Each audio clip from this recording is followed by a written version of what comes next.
Definición del aprendizaje y sus bases biológicas. ¿Qué es aprendizaje? El aprendizaje se inicia desde el nacimiento. Se puede realizar en cualquier momento y en cualquier lugar. Además, se da con tal naturaleza que en ocasiones se realiza de forma inconsciente. Muchos han sido los esfuerzos para determinar el significado de aprendizaje. Desde la época de los griegos hasta el día de hoy, se han establecido muchas definiciones tratando de explicar el término. Los psicólogos conductistas definen que el aprendizaje se produce cuando se da un cambio observable en una conducta como resultado de la experiencia. Por otro lado, los psicólogos cognitivistas señalan que el aprendizaje es cuando se producen cambios en las asociaciones o representaciones mentales como resultado de una experiencia. El aprendizaje ha sido estudiado por diferentes disciplinas. En la psicología se desarrolla la teoría psicosocial, en la cual el aprendizaje se produce de las interrelaciones que tiene el aprendiz con su entorno social. La teoría conductista, que se basa en eventos observables, y la cognitiva, en procesos mentales. Las corrientes epistemológicas que derivan de la mayoría de las teorías de aprendizaje son el objetivismo, en el cual la realidad es objetiva y externa y es adquirida por la experiencia. Pragmatismo, en donde la realidad se interpreta por medio de signos, señales internas y externas, y el conocimiento es negociado entre la experiencia y la razón.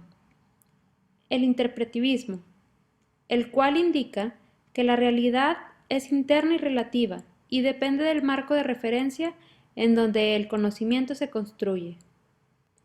En un principio, la tecnología se utilizó para enriquecer la práctica de los docentes y como motivación para los alumnos. La tecnología educativa ha pasado de ser una herramienta de apoyo para convertirse en catalizadora de nuevas prácticas en nuevos entornos de aprendizaje. Un buen ejemplo escolar es el de un maestro que hace uso de una presentación de PowerPoint para explicar las bases biológicas que hacen posible el aprendizaje. Bases biológicas del aprendizaje. El sistema nervioso es la base biológica sobre la que descansa el aprendizaje y todos los órganos le reportan sus acciones voluntarias como involuntarias. Las neuronas son células que conforman al sistema nervioso. Al igual que otras células, tienen cuerpo y núcleo, pero se diferencian por tener alargamientos llamados dendritas, que son las encargadas de recibir información de otras neuronas y de llevarla a través de impulsos nerviosos al cuerpo de la célula. El axón es la prolongación más larga y se encarga de transmitir la información del cuerpo de la neurona a otras. La mielina es la sustancia que cubre el axón y de esta depende la rapidez con que viaja el impulso eléctrico. Entre más mielina, es más la velocidad del impulso. Las neuronas forman una intrincada red de conexiones. Su comunicación se da a través de neurotransmisores, los cuales se liberan entre un axón y una dendrita. Al espacio en el que se da dicha comunicación se le conoce como sinapsis. El sistema nervioso central está formado por el cerebro y la médula espinal, y es el encargado de coordinar la información recibida a través de los sentidos para dar respuesta conforme a demanda. La corteza cerebral se divide en dos hemisferios. El hemisferio izquierdo, que controla el lado derecho del cuerpo, además de lenguaje, lectura, escritura, memoria verbal, cálculo matemático y lógica.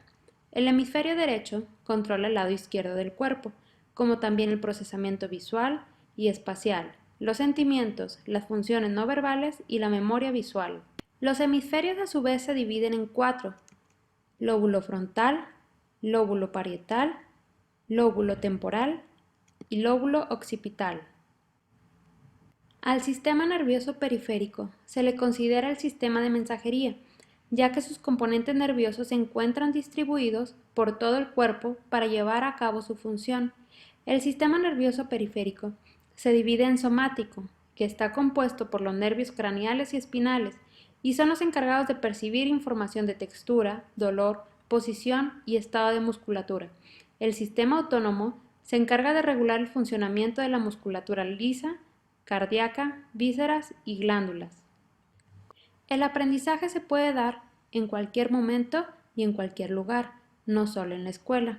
En la actualidad, el constante uso de la tecnología en niños ha permitido el acceso a una infinidad de programas, páginas y aplicaciones que en forma de juegos apoyan la enseñanza al ejercitar y desarrollar habilidades específicas en ello. Un ejemplo de aprendizaje en la vida diaria de un niño es el utilizar una tableta o teléfono inteligente para entretenerse en momentos de ocio. El niño por su cuenta abre una aplicación de números y matemáticas y escoge la actividad que prefiere, entre contar, seleccionar entre los números que se muestran el máximo o el mínimo o solucionar sumas. Mientras el niño se divierte y entretiene jugando con este tipo de aplicaciones, en la mayoría de los casos obtiene un aprendizaje de forma inconsciente, al repasar lo que vio dentro del aula con anterioridad o adelantarse en la práctica de dichos conocimientos.